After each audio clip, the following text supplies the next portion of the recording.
ഇന്ന് ഒരു സിനിമ വിശേഷം പറയാം. കഴിഞ്ഞ ദിവസം കേസരി 2 ജാലിയൻ വാലാബാഗ് എന്ന സിനിമ കണ്ടു. അക്ഷയ് കുമാർ ദേശീയതയ്ക്കൊപ്പം നിൽക്കുന്ന ഹിന്ദി നടനാണ് എന്ന് നമുക്കറിയാം. അതുകൊണ്ട് ദേശീയത, ദേശാഭിമാനമൊക്കെ കനത്തു നിൽക്കുന്ന സിനിമ തന്നെയാണ്. പലപ്പോഴും നമ്മുടെ കണ്ണുകൾ ഈറനണിയുന്ന സന്ദർഭങ്ങളും ആ സിനിമയിലുണ്ട്. എന്നാൽ ആ സിനിമ ചരിത്രത്തോട് നീതി പുലർത്തുന്നതായി എനിക്ക് അനുഭവപ്പെട്ടില്ല.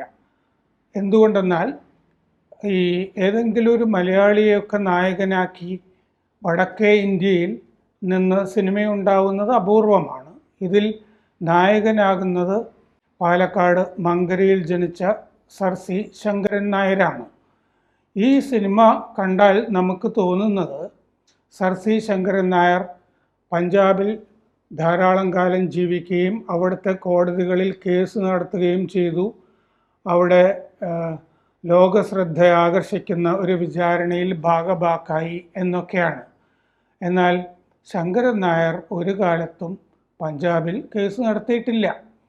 ശങ്കരൻ നായരുടെ പ്രവർത്തന രംഗം മുഴുവൻ മദ്രാസ് ആയിരുന്നു. അദ്ദേഹം പഠിച്ചത് സാധാരണഗതിയിൽ പാലക്കാട്ടുകാർ ചെയ്യുന്നത് പോലെ അദ്ദേഹം വിദ്യാഭ്യാസം ചെയ്തത് ചെന്നൈയിലാണ്. അദ്ദേഹത്തിൻ്റെ ജോലി ഒക്കെ ഉണ്ടായിരുന്നതും ഒക്കെ അവിടെ ആണ്. അവിടെ അദ്ദേഹം പ്രോസിക്യൂട്ടറായിരുന്നു. അവിടെ അദ്ദേഹം ലെജിസ്ലേറ്റീവ് കൗൺസിൽ അംഗമായിരുന്നു. അവിടെ അഡ്വക്കേറ്റ് ജനറലായിരുന്നു. അവിടെ ഹൈക്കോടതി ജഡ്ജിയുമായിരുന്നു സർ സി ശങ്കരൻ നായർ. പക്ഷേ ഈ സിനിമയിൽ സർ സി ശങ്കരൻ നായർ എന്ന പേര് ഉപയോഗിച്ചിട്ട് ആ പേരിലേക്ക് അദ്ദേഹം ചെയ്യാത്ത കുറേ കാര്യങ്ങൾ ആരോപിക്കുകയാണ് ചെയ്തിരിക്കുന്നത്. അത് എത്രമാത്രം ചരിത്രത്തിൽ ഭാവന കലർത്താം എന്നതിന് പരിധി വെക്കണമോ എന്ന സംശയം ഉയർത്തുന്ന തരത്തിലുമാണ്. സർ സി ശങ്കരൻ നായർ ഗാന്ധിക്കെതിരെ നിലകൊണ്ട ഒരാളാണ്. പക്ഷേ ഗാന്ധി ദക്ഷിണാഫ്രിക്കയിലെ ധർബനിൽ വക്കീലായിരുന്ന കാലത്ത് തന്നെ ഇന്ത്യയിലെ അമരാവതിയിൽ നടന്ന കോൺഗ്രസ് സമ്മേളനത്തിൽ അധ്യക്ഷനായിരുന്ന ആളുമാണ് സർ സി ശങ്കരൻ നായർ. എന്നാൽ പിൽക്കാലത്ത് അദ്ദേഹം ഗാന്ധിക്കെതിരെ തിരിയുകയും ഗാന്ധി ആൻഡ് അനാർക്കി എന്നൊരു പുസ്തകം എഴുതുകയും ചെയ്യുന്നുണ്ട്. ഗാന്ധി ആൻഡ് അനാർക്കി എന്ന പുസ്തകം അദ്ദേഹം എഴുതി അതിൽ കാര്യമാത്ര പ്രസക്തമായി ഗാന്ധിയെ വിമർശിക്കുന്നുണ്ട്. ആ വിമർശനങ്ങളൊക്കെ ഗാന്ധി അർഹിക്കുന്നതാണ് താനും. പ്രധാനമായും അതിൽ ഗാന്ധി ആൻഡ് അനാർക്കി, ഗാന്ധിയും അരാജകത്വവും എന്ന പുസ്തകത്തിൽ സർ സി ശങ്കരൻ നായർ ഈ ഒരു പുസ്തകം മാത്രമേ എഴുതിയിട്ടുള്ളൂ.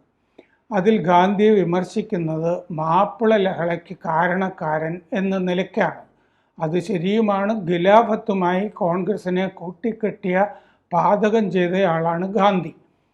അത് ലണ്ടനിൽ ആയിരിക്കുമ്പോഴാണ് സർ സി ശങ്കരൻ നായർ എഴുതുന്നത്.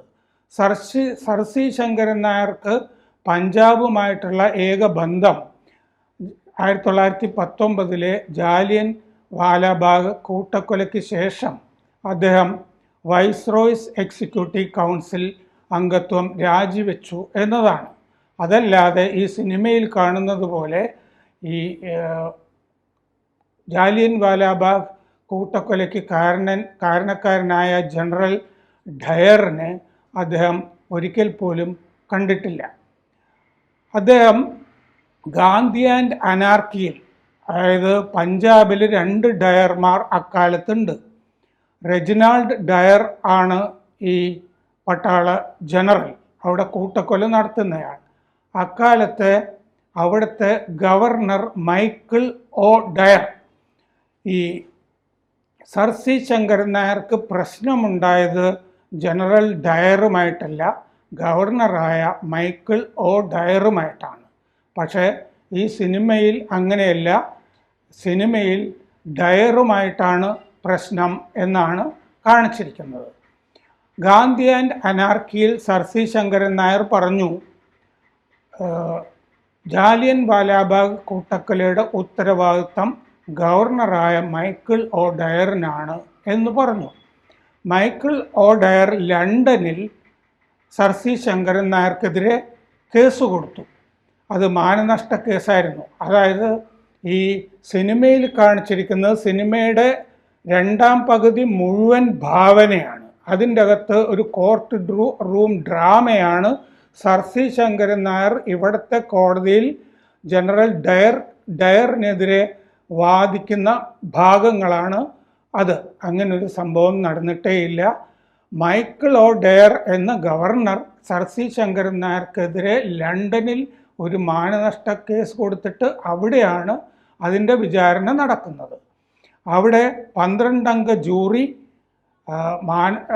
മൈക്കിൾ ഒ ഡയർ കൊടുത്ത മാനനഷ്ട കേസിൽ സർ സി ശങ്കരൻ നായർക്കെതിരെയാണ് വിധിച്ചത്. കേസിൽ ശങ്കരൻ നായർ തോൽക്കുകയാണ് ചെയ്തത്. 12 അംഗ ജൂറി 11-1 ഭൂരിപക്ഷത്തിലാണ് വിധിച്ചത്. 500 പൗണ്ടും 7000 പൗണ്ട് കോടതി ചെലവുമാണ് വിധിച്ചത്. ഈ തുകയെപ്പറ്റി പാഠഭേദങ്ങളുണ്ട്. അന്ന് ഒരാൾ ആ ജൂറിയിൽ കൂടെ സർ സി ശങ്കരൻ നായരുടെ കൂടെ നിന്നു. അത് ഹാരോൾഡ് ലാസ്കി ആണ്, ധനശാസ്ത്രജ്ഞൻ. അദ്ദേഹം എപ്പോഴും ഇന്ത്യയുടെ കൂടെയായിരുന്നു. അദ്ദേഹം B K Krishna Menon, K R Narayanan, doctor K N Raj എന്നിവരെയും സഹായിച്ചിട്ടുണ്ട്. ഹാരോൾഡ് ലാസ്കിയുടെ ഒരു ശുപാർശ കത്തുമായിട്ടാണ് കെ ആർ നാരായണൻ ആ കാലത്ത് വന്ന് നെഹ്റുവിനെ കണ്ടത് എന്ന് നാരായണൻ്റെ ജീവചരിത്രത്തിലും നമ്മൾ വായിക്കുന്നുണ്ട്. പക്ഷേ ഇതിൽ ഹാരോൾഡ് ലാസ്കിയെ നന്നായിട്ടല്ല ചിത്രീകരിച്ചിരിക്കുന്നത്. ഹാരോൾഡ് ലാസ്കിയുടെ പേര് ഹാരോൾഡ് ലാക്സി എന്ന് മാറ്റിയിട്ടുമുണ്ട്. അപ്പോൾ ഇതിൻ്റെ അകത്ത് റൗലറ്റ് ആക്ടിനെതിരെ ഉള്ള പ്രക്ഷോഭമാണ് ജാലിയൻ വാലാബാഗ് കൂട്ടക്കൊലയിൽ കലാശിക്കുന്നത്. റൗലറ്റ് ആക്ട് ജാലിയൻ വാലാബാഗിന് മുമ്പ് ചർച്ച ചെയ്യുമ്പോൾ തന്നെ ഇമ്പീരിയൽ കൗൺസിലിൽ നിന്ന് മദൻ മോഹൻ മാളവ്യയും ജിന്നയും രാജിവെച്ചിരുന്നു. അതായത് സർ സി ശങ്കരൻ നായർക്ക് മുമ്പ് തന്നെ രാജികൾ ഉണ്ടായിട്ടുണ്ട്. Sir C Sankaran Nair executive കൗൺസിലിൽ നിന്ന് രാജിവെച്ചെങ്കിലും ബ്രിട്ടീഷ് പക്ഷത്ത് തന്നെയാണ് ഉറപ്പിച്ചത്. അദ്ദേഹം തുടർന്ന് ലണ്ടനിൽ പോയി ഇന്ത്യ സെക്രട്ടറിയുടെ കൗൺസിൽ അംഗമാവുകയാണ് ചെയ്തത്. ഈ വിവരങ്ങളൊന്നും ഈ ചരിത്രമൊന്നും ഈ സിനിമയിൽ ഇല്ല. ഈ സിനിമയിലുള്ളത് 90% ഭാവനയാണ്. സർ സി ശങ്കരൻ നായർ എന്ന പേര് ഉപയോഗിച്ചിട്ടുണ്ട് എന്ന് മാത്രമല്ല, സർ സി ശങ്കരൻ നായരുടെ വായിൽ നിന്ന് ഒരിക്കലും വരാത്ത ഇംഗ്ലീഷിലെ എഫ് എന്ന വാക്ക് ഇതിൻ്റെ ക്ലൈമാക്സിൽ ബ്രിട്ടനെതിരെ തുരുതുരെ വരുന്നുണ്ട്. ഒരു മൂത്രപ്പുരയിൽ അപ്പുറത്തും ഇപ്പുറത്തും മൂത്രമൊഴിക്കുന്ന ജനറൽ ഡയറിനെയും സർ സി ശങ്കരൻ നായരെയും ഇതിൽ കാണാം. സർ സി ശങ്കരൻ നായർ അപ്പുറത്തേക്ക് ഡയറിൻ്റെ അവയവം നോക്കി ഇപ്പോൾ ബ്രിട്ടൻ ചുരുങ്ങി വരികയാണ് എന്ന് പറയുന്ന ഒരു രംഗവും ഇതിൽ ഉണ്ട്. ഇതൊക്കെ നമുക്ക് ചെടിപ്പുണ്ടാക്കുന്ന രംഗങ്ങളുമാണ്. പക്ഷേ പലപ്പോഴും നേരത്തെ പറഞ്ഞതുപോലെ ഇത് ദേശാഭിമാന പൂരിതമായ ഒരു സിനിമയാണ്. അതുകൊണ്ട് നമ്മുടെ കണ്ണുകൾ പലപ്പോഴും നിറഞ്ഞൊഴുകുകയും ചെയ്യും. ചരിത്രത്തോട് ഈ സിനിമ നീതി പുലർത്തിയിട്ടില്ല. ഇതല്ല സർ സി ശങ്കരൻ നായരുടെ ജീവിതം. ആ ജീവിതം അറിയാൻ പ്രേക്ഷകർ വേറെ പഠനങ്ങൾ നടത്തേണ്ടി വരും. ഇതിലൊരു മലയാള വാചകം മാത്രമാണുള്ളത്. കോടതികൾ മടുത്തിട്ട് ഭാര്യയോട് സർ സി ശങ്കരൻ നായർ പറയുന്നുണ്ട്, നമുക്ക് വീട്ടിൽ പോകാം. ഈ ചരിത്രം വളച്ചൊടിക്കുമ്പോൾ നമുക്കും പലപ്പോഴും തോന്നും നമുക്ക് തിയേറ്റർ വിട്ട് വീട്ടിൽ പോകാം. കൂടുതൽ വാർത്തകളും വിശേഷങ്ങളും നിങ്ങളിലേക്ക് എത്താൻ ABC മലയാളം സബ്സ്ക്രൈബ് ചെയ്യുക, ബെൽ ബട്ടണും അമർത്തുക.